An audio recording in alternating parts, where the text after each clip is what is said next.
અમારી જાતને એક તો પહેલાં પહેલી એ ભાઈ લટકાયેલી છે છોકરાને કે તમારે મિયાઓએ આ વિસ્તારમાં આવવું નહીં તેમ કહી એને ખૂબ માર મારેલો છે. ખાલી 151 में અમે 50 પટ્ટા માર લીધા. સાહેબ પીધેલા હતા. 151 કરવા લઈએ તો અમને 151 કરવું જોઈએ ને. મારી હું लेवा પછી એવી રીતે हमको बाहर निकलवा के फिर दारू पी रहे अंदर. हमने देखा कि दारू पी रहे हैं, मेरे सामने पी रही है. अस्सलाम वालेकुम दोस्तों, मैं शाहिद मंसूरी, गुजरात प्रदेश उपाध्यक्ष AIMIM. दोस्तों, आज हम बात कर रहे हैं गुजरात के बड़ौदा की, जहां में वाड़ी करके शहर में एक एरिया है और वहां पे वाड़ी टावर करके एक पुलिस चौकी है, जहां पे गाजरावाड़ी विस्तार लगता है. और गाजरावाड़ी विस्तार के अंदर मोहम्मद खान नाम का एक लड़का रहता है. और पिछले दिनों यानी कि 3 साल पहले कोई रवि ठाकुर नाम के जो इंसान था, उसके साथ में उसका झगड़ा हो गया. उसके बाद में वो लड़के ने कंप्लेंट दायर की मोहम्मद खान के खिलाफ और पुलिस उसको उठा के ले गई और उसको वहां पे मारा पीटा. उसके खिलाफ कंप्लेंट भी दाखिल की और पुलिस ने वहां पे मोहम्मद खान के परिवार से पैसे भी लिए. ये आरोप लगाए मोहम्मद खान के परिवार वालों ने. और वहां के जो PSI थे KV परमार करके, तो उन्होंने बताया कि भाई ये एरिया में अगर आज के बाद तुम दिखे तो मैं तुम्हारे ऊपर केस दाखिल कर दूंगा और आज के बाद तुमको यहाँ नहीं रहना है. जिसके बाद में वो परिवार डरा हुआ था. परिवार को पुलिस के द्वारा धमकाया गया था और परिवार ने ये आरोप लगाया था कि हमें जो एरिया लगता है वो हिंदू एरिया है, जिसके अंदर हमको ना रहने के लिए दबाव किया जा रहा है. ये आरोप लगाया है उन परिवार ने.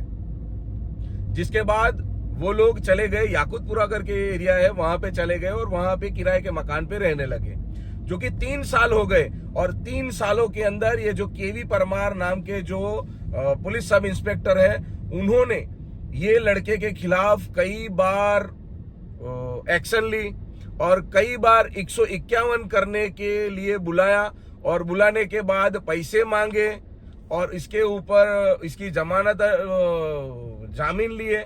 ये भी बात उनके परिवार के द्वारा आरोप लगाया गया है, जो कि बार बार किया गया है. और पिछले 2 दिनों के अंदर ये मोहम्मद खान नाम का जो लड़का था, जो कि गाजरावाड़ी में 3 साल पहले रहता था, उसके नाना वहां पे रहते हैं, जो कि एजेड है, सीनियर सिटीजन है और 70-80 साल की उनकी उम्र है. तो वो अकेले रहते हैं वहां पे, उनकी देखभाल करने के लिए जाना पड़ता है. लेकिन कुछ लोगों ने साजिश रची और उसको घेरा. उसके बाद में गाली गलौज हुआ और झगड़ा हुआ.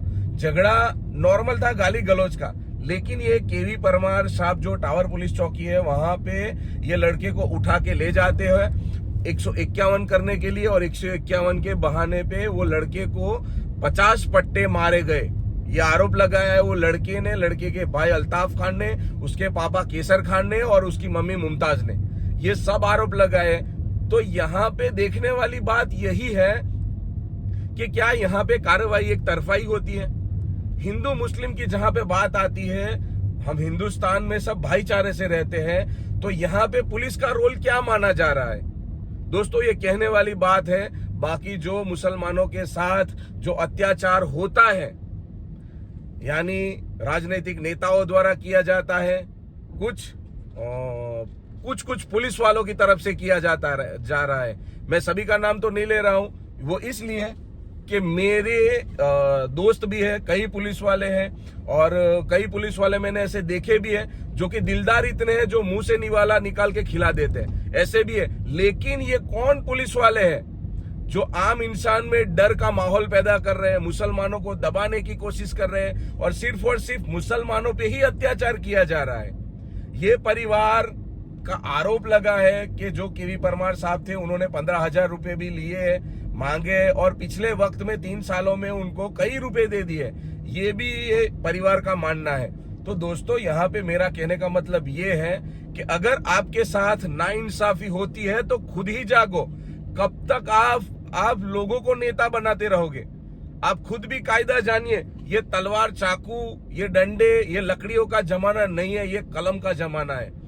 यहाँ पे अपना हक अगर मांगना है किसी को भी, तो यहाँ पे न्यायिक तरीके से मांगना पड़ेगा, कलम के तौर पे मांगना पड़ेगा. आज के वक्त में कलम से बड़ा हथियार कोई नहीं है.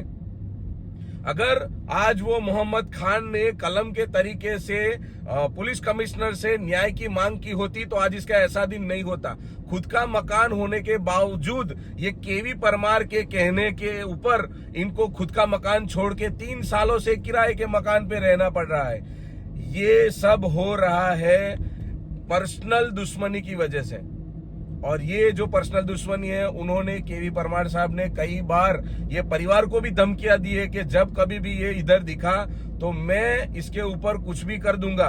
और ये परिवार का आरोप भी लगा है कि शाम को जो परमार साहब थे वो दारू पी रहे थे रूम बंद करके। ये परिवार ने आरोप लगाया है कि दारू पी रहे थे और दारू पी के फिर मारा। अभी वो लड़के की हालत बहुत ही नाजुक है और वो अस्पताल में है, दवाइयां ले रहा है। लेकिन जिसके बाद में ऑल इंडिया मजलिस इत्तेहादुल मुस्लिमीन के छोटा उदयपुर के जिला अध्यक्ष इलियास बारोट, जो कि वहां पे खुद गए, रूबरू गए और वहां पे रात को 3 बजे तक 100 नंबर पे कंट्रोल रूम पे फोन किया और एफआईआर दाखिल करने के लिए निम्मतें की, रिक्वेस्ट की, लेकिन फिर भी एफआईआर दाखिल नहीं हुई है। दोस्तों, कहने वाली बात यही है कि मुसलमानों को आज के वक्त में कलम का सहारा लेना ही पड़ेगा, कायदे के अनुसार चलना ही पड़ेगा। अगर कानून जो नहीं सीखोगे तो यही बारी आने वाली है। ये वही बात हो गई कि कसाई के पिंजरे में वही मुर्गी फड़फड़ाती है जिसका नंबर आता है, बाकी की मुर्गियां दब जाती है। लेकिन एक बात याद रखना, ये जितनी भी मुर्गियां आज ऐसे माहौल से दब रही है, वो सभी मुर्गियां एक ना एक दिन कटने वाली है, सभी का नंबर आने वाला है। और आज से जाग जाओ। इलियास बारोट ने जिसके बाद में पुलिस भवन में जाके कमिश्नर साहब को दूसरे दिन सुबह में पूरी डिटेल बताई और जिसके बाद में वहां पे डीसीपी गुप्ता सर से पूरी इंक्वायरी की, जांच होगी, ये पुलिस कमिश्नर साहब ने बोला है। क्योंकि जो भी बड़ा अधिकारी होता है या जो आला अफसर होता है, ये बिल्कुल न्यायिक लोग होते हैं, इनको ऐसा नहीं होता। लेकिन कुछ जो पुलिस वाले होते हैं कि जिनके अंदर मुसलमानों के प्रति द्वेष भरा है, जिनके प्रति मुसलमानों के प्रति जो क्रोध भरा है, यानी मुसलमानों को देखते ही वो दुश्मन की नजरों से देखते हैं, तो ऐसे पुलिस वालों के खिलाफ कंप्लेन करना कुछ भी गलत नहीं है। दोस्तों, आप लोगों को भी कहता हूं, अगर कोई भी पुलिस वाला आपके खिलाफ आपको लगे कि वो आपके साथ गलत कर रहा है या आपके साथ गैर कानूनी काम कर रहा है, तो आप उसके खिलाफ बड़े अधिकारी से कंप्लेन कीजिए, 100 नंबर पे कॉल कीजिए, कोर्ट में इसके सामने फरियाद दाखिल कीजिए। लेकिन अन्याय को मत सहो। ये बात बहुत ही बड़ी थी, लेकिन फिर भी वहां वाड़ी पुलिस स्टेशन पे कोई नेता नहीं आया या कोई मुस्लिम रहबर नहीं आया। यहां से एमआईएम के जिला अध्यक्ष को जाना पड़ा। दोस्तों, मैं आपसे यही कहना चाहता हूं कि आप अपना मुकद्दर खुद लिखिए, आप अपना नेता खुद बनिए।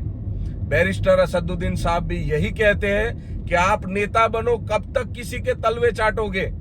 क्या आपकी कौम में कोई नेता नहीं है ऐसा? क्या आपकी कौम में ऐसा कोई रहबर नहीं बचा है?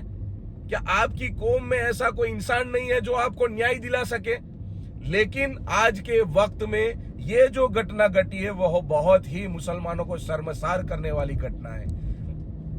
दोस्तों, अंत में मैं यही कहना चाहूंगा कि आज मुसलमानों के खिलाफ जो भी अत्याचार हो रहा है, उसकी खुद की वजह कुछ अंदाजे से मुसलमान खुद है।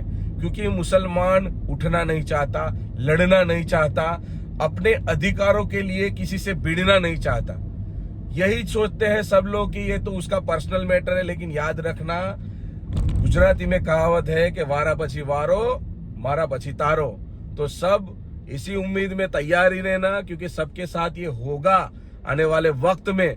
तो खुद की लड़ाई खुद लड़े और न्यायिक तरीके से लड़े, यही मैं उम्मीद रखता हूं। बाकी इलियास बारोट ने जो काम किया है और वहां पे जो लड़के के पापा है उसके भाई ने जो हिम्मत दिखाई है, और ये जो पूरा प्रकरण है उसको बाहर लेके आए हैं, उसके लिए भी उनकी हिम्मत को मैं दाद देता हूं और हर मुसलमान से यही रिक्वेस्ट करता हूं कि आप भी अन्याय को न सहे और अपने बड़े आला अधिकारी से, बड़े अफसर से ये कंप्लेंट दाखिल करें। यही उम्मीद रखता हूं। अस्सलाम वालेकुम, फिर मिलते हैं।